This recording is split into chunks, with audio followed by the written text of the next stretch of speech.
À la une ce dimanche 2 septembre, cela fait 12 ans que les membres de la famille Constantin se battent pour leur terrain. Depuis le décès de la mère, propriétaire des parcelles, ils ont entamé une procédure pour obtenir des titres valides. Un combat difficile, loin d'être isolé. Les derniers achats avant la rentrée pour les parents, c'est le moment de réaliser quelques ajustements dans les listes scolaires. Dans les grandes surfaces et magasins spécialisés, l'affluence était au rendez-vous aujourd'hui. Et c'est bientôt la reprise, avant le retour sur les bancs de l'école ou le chemin du travail. Certains ont souhaité profiter jusqu'au bout ce dimanche. Une belle journée de vacances avec le soleil en prime. Les inscriptions sont ouvertes pour les ateliers du CERMAC, 20 activités très prisées du public. Ce matin, ils étaient très nombreux à Fort-de-France pour remplir les formalités et certains ateliers étaient déjà complets à quelques heures seulement. Mesdames, Messieurs, bonsoir, je suis ravi de vous retrouver pour le journal. Vous pouvez suivre notre tranche info en direct sur la page Facebook d'ATV. La famille Constantin au quartier Font-Savane à Ducos menacée d'expulsion. L'incompréhension règne aujourd'hui autour du terrain familial acquis dans les années 60. Malgré les titres de propriété ou plusieurs actions en justice, ils ne sont toujours pas entendus. Ils mènent une action autour de la Sopamar. José Lechertier. Il y avait une borne là, c'est la borne qui était là que le voisin a refusé. La limite du terrain entre la famille Constantin et celle du voisin est l'objet du litige. Il a tenu en borne là comme ça. Lors du partage qu'on a voulu faire, le partage du terrain, comme ma grand-mère sentait ses jours arriver, elle a voulu séparer le terrain pour ses enfants. Donc un géomètre expert est venu, il a posé ses appareils et il est tombé exactement sur les mesures et sur le bornage que l'acte de vente qui nous avait été donné en fait. Donc, la première borne a été validée, la deuxième a été validée, la troisième a été validée et le voisin a contesté la dernière borne là. Pour lui, elle n'était pas exactement à sa place. Et de par cela, on se retrouve aujourd'hui à perdre presque 1000 m² sur le terrain, c'est-à-dire où la maison est située. 12 ans de procédure, 3 avocats pour tenter de défendre les droits de la famille Constantin. À ce jour, aucun résultat, c'est l'incompréhension. Aujourd'hui, 2 septembre, la famille est sommée de quitter les lieux avant destruction de la bâtisse. Je trouve que la situation est compliquée et critique, que depuis tant d'années que nous vivons là et qu'aujourd'hui, demain, nous sommes le 2, qu'on va me mettre dehors pour une maison qu'on a fait. Même si le terrain c'est à ma mère, mais c'est notre maison avec mes enfants. Comment un terrain est à vous, vous voyez que quelqu'un construit une maison sur votre terrain, vous ne dites rien. Et après que ma maman est tombée malade, vous commencez à agresser les gens que le terrain, la maison de Marlène est sur votre terrain. Aujourd'hui, notre démarche est de vraiment montrer qu'on a des titres qui prouvent l'acquisition légalement de ce terrain et qui ne comprend pas l'incompétence des tribunaux en Martinique pour pouvoir nous démystifier de cette affaire. Car il y a une mesure qui a été faite sur le terrain adverse, mais aucune mesure n'a été faite sur ce terrain-là. Et c'est encore une fois à cause des avocats. Cette menace d'expropriation plane aussi sur la famille Malungila aux Trois-Îlets. Plus de 6 ans de procédure pour faire valoir son titre de propriété. 6 années qui se heurtent aux administrations martiniquaises. Nous propriétaires de combien d'hectares de terrain, nous avons trouvé que nous, aujourd'hui, nous sans rien. C'est-à-dire que nous dépouillons tout bien nous. C'est-à-dire qu'on a plus de peut-être 40 hectares, voire même plus, parce que nous pouvons trouver tous les documents. Nous avons trouvé que nous sommes uniquement les 2 hectares de terrain. Et tout le monde, nous avons trouvé uniquement en seule famille, accompagné d'un groupe de monde bien placé en Martinique, qui a fait vacabonnage en Martinique, qui a volé bien tout le monde, qui a dépouillé le monde de biens. Ce qui fait que tout dimanche, je fais, je trouve comment bloquer. Donc, le cadastre, il bloque le cadastre, c'est eux qui ont le cadastre, ou aller aux archives, c'est eux qui ont les archives, ou aller aux hypothèques de la Martinique. Il y a même aux hypothèques, parce que là, même, il y a un fruit en mer qui a travaillé aux hypothèques de la Martinique. Ici, quartier derrière bois à Saint-Joseph, jadis on y cultivait la canne et la banane. Aujourd'hui, ce terrain sert de base d'entraînement au Golden Lion. La municipalité a racheté le terrain. Pourtant, les riverains affirment que personne ne détient de titre de propriété sur cette parcelle. Les arrière-grands-parents, les grands-parents viennent ici pour travailler en lévitation. Et ils ont baillé un petit lopé de terre pour y être périté et pour y être plus près. Quand ça leur besoin, vous avez la main, ils peuvent venir, ou après, n'importe qui là, il peut travailler. Et ces gens-là, il s'avère que la nouvelle génération, là toujours, et jusqu'à présent, pas rien qui est régularisé. Nous avons contacté le maire de Saint-Joseph. Il dit ne pas être au courant de la situation et n'a pas souhaité répondre à nos questions. La Sopamar et le collectif Justice Matinique se sont emparés du dossier. Hier, ils sont allés à la rencontre de propriétaires menacés de perdre leur patrimoine. Des familles qui ont soudé depuis non. Ils ont découvert effectivement que d'autres monde que ne pas connaître ni là-dedans ni dev, ils ont propriété terre. Alors, Et ça qui est grave là, c'est que ce n'est pas un cas unique, ce n'est pas un cas isolé. Et nous croyons que ça a passé dans Tibre famille, surtout au niveau de la commune des Trois-Îlets, au niveau de la commune de Ducos, toi, Diamant par là. Donc, ça va être cerné.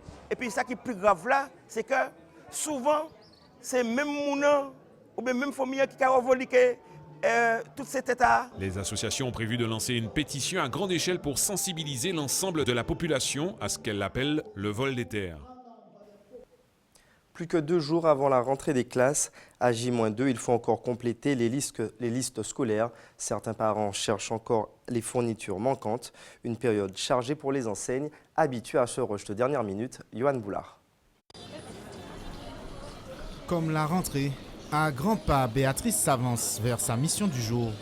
Chaussures, chaussettes, ça c'est les achats de dernière minute parce que comme tout le monde sait, durant les vacances, les enfants, c'est là où ça pousse. Il faut être neuf, que ce soit les chaussures, les sous-vêtements. Une remise à neuf qui a un coût. J'avoue que financièrement, c'est une grosse charge. Parce que c'est vrai qu'en plus du matériel scolaire qu'on demande qui change chaque année, donc bien souvent on ne peut pas trop recycler non plus. T-shirt vert et short noir. Johanna, elle, fait juste un appoint. J'ai acheté quelques t-shirts vraiment de dernière minute pour l'école. En fait, juste un complément, quoi. Je trouve que c'est une très bonne qualité aussi, même si c'est au centre commercial, mais c'est de bonne qualité, donc j'en profite. En poche, fermeture, en bouton. Profiter des offres de dernière minute, c'est ce qu'avait dans l'idée Marie-Claire dans cette enseigne spécialisée. J'ai pris une blouse pour ma fille qui passe au lycée, parce qu'elle avait besoin d'une blouse pour une matière. Et puis quelques petits articles de dernière minute, juste pour profiter de la promo. J'ai trouvé ce que je voulais, la taille que je voulais, donc c'est pas plus mal. Deuxième objectif, le repérage d'un sac. Pour Maëlys, 8 ans, plutôt raisonnable d'ailleurs. Que ça soit la Reine des Neiges ou Vaiana, c'est pas grave, ce qu'il me faut c'est un sac pour aller à l'école. Pour que ça puisse prendre tous les matériels, peu importe la couleur, c'est pas grave.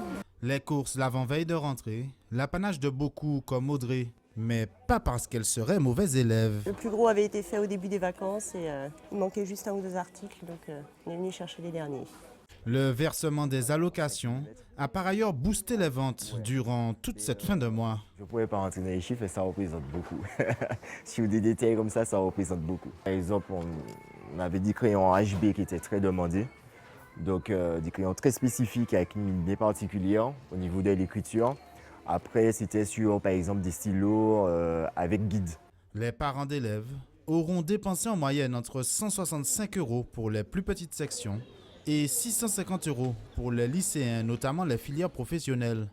Un budget conséquent dont la conséquence, ils l'espèrent, sera l'obtention de bons résultats. Et nous allons parler de la rentrée justement avec Annika Labert. Bonsoir. Bonsoir. Vous êtes psychologue, spécialiste de la relation parents-enfants. Comment se prépare idéalement une nouvelle année scolaire? Alors en fait, l'idée c'est surtout d'aider l'enfant à faire la transition entre le moment de repos, de détente, et puis le moment où on retourne au calme, où on est plus concentré et surtout motivé. Alors c'est une transition qu'on peut opérer à quel moment on peut préparer cette rentrée justement? Alors, le mieux est de le faire progressivement. Vers le milieu du mois d'août, commencer à parler de tout ce qui concerne les fournitures, revenir un petit peu aux apprentissages, de façon à ce que les enfants reviennent progressivement au calme. Je pense que s'y prendre une semaine avant, c'est peut-être un peu court pour le mental des enfants. Alors là, on voyait par exemple des parents qui achetaient encore des fournitures scolaires. C'est bien d'impliquer les enfants dans ce type d'achat? Oui, c'est important parce que ça leur permet d'être participatifs. Ça leur permet aussi de prendre conscience et de rentrer un peu dans l'impatience de la rentrée. Donc je trouve que c'est une bonne transition, oui. Ça les rend responsables aussi. Est-ce qu'il y a des restrictions à donner au niveau des jeux, des consoles, de la musique ou d'Internet? Alors, le gros fléau des écrans, oui, pose problème au niveau de la concentration, ça c'est sûr. Je parlais de mi-août, effectivement, commencer progressivement à réduire certaines activités qui sont liées aux écrans pour permettre aux enfants de rester plus longtemps concentrés sur des activités plus calmes, des activités de type littéraire ou des jeux de société, des choses qui permettent de patienter, d'attendre son tour, je pense que c'est préférable, oui. Et c'est une attitude qu'il faut avoir tout au long de l'année? C'est préférable? Oui, c'est sûr que tout ce qui concerne de toute façon les jeux sur écran, bon, je pense que je ne suis pas la seule à le dire, ça a tendance effectivement à susciter une forme d'hyperactivité, de la frustration, enfin l'intolérance à la frustration. Et c'est vrai que il est préférable de rester dans quelque chose de social, une activité à plusieurs avec d'autres enfants ou avec les parents aussi, mais quelque chose qui reste effectivement hors écran, ça reste préférable toute l'année, oui. Un enfant moins agité, c'est un enfant qui dormira mieux? Oui, tout à fait. Là, on prépare la rentrée avec des réveils assez tôt, il y a le temps de transport, et puis bon, c'est important de ne pas piquer du nez dès 9 h du matin. Donc effectivement, je pense que c'est très important de préparer, à mon avis, supprimer les écrans dès 14-15 heures, ça permet d'être plus relaxé et de s'endormir à une heure raisonnable, vraiment de sortir de la période de vacances. Que faire si un enfant a peur d'aller à l'école? Alors ça arrive chaque année et ça arrive quel que soit l'âge. La peur de trouver des camarades à qui on ne plaît pas forcément, la peur de se retrouver dans un nouvel établissement. Il y a parfois des cas de déménagement et puis aussi les classes qui sont des moments clés comme le CP, comme la 6e, ou la seconde ou aussi la terminale qui est une classe où il y a beaucoup de pression. Je pense que c'est important d'aider l'enfant à se projeter progressivement sur l'année. C'est important aussi de l'aider à voir tout ce qu'il a déjà pu faire avant comme parcours, les copains qu'il a déjà pu avoir, et puis préparer ça progressivement avec lui, c'est-à-dire l'accompagner, l'aider, en parler, dédramatiser. Le journal intime, c'est bien aussi pour dire ce qu'on a à dire. Et dernière question, quels conseils on peut donner aux parents qui stressent également? Alors souvent, les parents stressent plus que les enfants. Je pense que c'est important aussi de laisser faire. Les enfants s'adaptent bien mieux qu'on ne le pense. Souvent, je vois des enfants plus adaptés que leurs parents. Au bout de quelques jours, il est comme un poisson dans l'eau, il ne faut pas s'en faire. Donc leur faire confiance. Exactement. Merci Annick Calabert d'avoir accepté notre invitation ce soir. Avec plaisir. Toujours au chapitre de la rentrée, la ville de Robert informe les parents de l'école Léo Adélaïde à Font-Brûlé que les travaux de réflexion de l'établissement ne sont pas terminés. Par conséquent, la rentrée est reportée au lundi 10 septembre à partir de 8 h. Dernière ligne droite avant la reprise des classes. Si certains sont déjà remis dans une dynamique de rentrée, d'autres souhaitent profiter des vacances jusqu'à la dernière goutte. Pour cet ultime week-end, famille et amis étaient nombreux sur les plages, notamment à Font-Larion à Sainte-Luce, comme a pu le constater Sandrine Claude. Direction la plage pour cette petite famille. Tu veux rester là? Après-demain, c'est la rentrée. Alors aujourd'hui, ce sont les enfants qui décident. Moi, je vais aller dans la mer. Tia et Kéliane se font une joie de faire trempette une dernière fois. Pour s'amuser avant d'être à l'école. Profiter une petite heure avec les enfants de la plage avant de reprendre l'école demain. Juste à côté, Maurice s'apprête à régaler famille et amis. Là, je fais des grillades de kangourou. Plutôt original. Il a fallu courir derrière, hein. Il m'a fait sauter. Hein. Et en attendant le repas, Floriane, de son côté, veille sur les enfants avec déjà une certaine vague de nostalgie. Ça y est, on y est, donc que ce soit ce soir ou demain, au moment, c'est la même chose, c'est fini. Les choses sérieuses reprennent, ce sera complètement différent, on va recommencer à se coucher tôt et à se lever tôt. Installé depuis les premières heures matinales, le programme de cette ultime journée était déjà tout trouvé pour cette famille. De la baignade, des brochettes, des poissons grillés, chirurgiens. Une journée que Mandy savoure seconde par seconde. Cette année, elle rentre au lycée. Stressée et un petit peu triste parce que je voulais encore profiter des vacances, mais bon. Allez, on y va, Ces jeunes font partie de la même section sportive. Ils ont encore tous une semaine de répit, mais la rentrée, on y pense déjà beaucoup. C'est un peu aussi un moyen de se décontracter avant la reprise scolaire, puisque c'est dans une semaine. On essaie de profiter tous de nos derniers instants, on est tous ensemble, on profite un maximum. Dès demain, adieu maillot de bain, crème solaire et farniente. Chacun devra reprendre sa routine quotidienne en attendant les prochaines vacances. Les inscriptions aux ateliers du Cermak ont débuté ce matin. Instaurés depuis 1976, ils connaissent un vif succès. 2500 places sont disponibles, réparties dans 20 ateliers. De la danse, de la musique ou encore de l'art ou du yoga. L'offre d'activités reste variée et le public s'est déplacé en nombre à l'espace Camille Dercière pour prendre des renseignements et réaliser les premières inscriptions. Regardez ces réactions obtenues au micro de Yohan Boulard. Je voulais faire un peu d'anglais pour parfaire cette langue-là, puisque je voyage de temps en temps. Je suis arrivée à 8h30, il est 10h15, il n'y a plus de place. Donc bon, je retournerai l'an prochain. Je suis venue pour inscrire ma fille pour l'atelier dessin-peinture, en fait. Voilà, parce qu'elle veut faire de l'art, simplement. Donc je suis en train d'attendre mon tour. Enfin, j'ai trouvé de la place cette année. Parce que ça fait quand même 2 années que j'essaie de trouver une place. J'avais envie de faire un peu de photos, ça m'a toujours, tenté. Et puis c'est une passion effectivement. Ils viennent s'inscrire en première année et pour apprendre la théorie et les bases de la photo.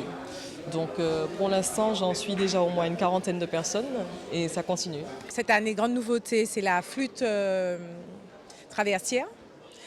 Guitare, basse, batterie, en fait, etc., piano. Et puis aussi de la peinture à partir de 7 ans. Et puis jusqu'à, il n'y a pas de limite d'âge, donc on a des personnes de plus de 80 années qui viennent régulièrement, 89 € l'année. Sauf pour certaines nouveautés, hein, comme le carnaval. Cette année, il y aura un atelier carnaval où ce sera un petit peu plus cher. Mais 90% des ateliers, c'est 89 € l'année. À noter qu'en ce qui concerne les ateliers musique et poterie, les inscriptions auront lieu à partir du dimanche 9 septembre. Une centenaire en pleine forme, originaire de Mout à Fort-de-France, Julie Saint-Albin a fêté aujourd'hui ses 100 ans aux Trois-Îlets. Pour l'occasion, elle était entourée par sa famille et ses proches. Un moment convivial passé après la messe matinale. Sandrine Claude était sur place et elle a recueilli pour vous quelques témoignages. C'est quelqu'un qui est très altruiste, c'est quelqu'un qui est amour et c'est quelqu'un qui n'a pas de limite dans ce qu'elle fait pour rendre service. Jusqu'à son 101e jour, elle n'a fait que donner. Elle voudrait encore donner, même si son physique ne le lui permet plus. Ma mamie, elle a 100 ans en plus et c'est pas tous les enfants qui ont la chance d'avoir une arrière-grand-mère. Mamie Julie, elle donne tout ce qu'elle peut donner. J'ai voulu rendre hommage, un très bel hommage à ma grand-mère, car elle est petite comme 3 pommes, homme comme 3 pommes, mais elle a un cœur débordant d'amour immense. Et chaque fois que je parle d'elle, je ne peux contenir toute l'émotion que je ressens pour elle, toute l'affection que j'ai pour elle. Et je suis heureuse aujourd'hui de crier sur tous les toits. Mamie Julie a 100 ans, c'est ma mamie. Une femme très active et malheureusement, comme elle ne peut plus bouger maintenant, ça pèse et c'est difficile. Mais elle est toujours alerte. Couchée, c'est la même personne. C'est une dame extrêmement gentille, extrêmement arrangeante. Je n'ai jamais eu, ni l'équipe d'ailleurs qui m'accompagnait, aucun souci avec elle. Toujours dans l'accommodation, toujours dans la coopération. Oui, c'est un bon moment. Ben, sortir assister à la messe, oui. 100 ans, tout le monde me dit, on n'a jamais dit ça. Célébré en beauté. C'est la fin de votre journal local et régional. Avant de nous quitter, voici les titres que nous avons développés ce soir. Cela fait 12 ans que la famille Constantin se bat pour la reconnaissance de ses terres. Depuis le décès de leur mère, propriétaire des parcelles, ils ont entamé une procédure pour obtenir des titres valides. Un combat loin d'être isolé. Les derniers achats avant la rentrée. Pour les parents, c'est le moment de réaliser quelques ajustements dans les listes scolaires. Dans les grandes surfaces et magasins spécialisés, l'affluence était au rendez-vous aujourd'hui. C'est bientôt la reprise. Avant le retour sur les bancs de l'école ou le chemin du travail, certains ont souhaité profiter jusqu'au bout ce dimanche. Une belle journée de vacances avec le soleil en prime. Les inscriptions sont ouvertes pour les ateliers du Cermak. 20 activités très prisées du public. Ce matin, ils étaient très nombreux à Fort-de-France pour remplir les formalités. Certains ateliers affichent déjà complets en quelques heures seulement. Place maintenant à l'actualité nationale et internationale avec nos confrères de BFM TV. À 20h, votre téléfilm « Un adolescent criminel ». Demain, retrouvez Céline Chalonneau pour les titres à partir de 18h50. Je vous souhaite une très bonne soirée sur ATV.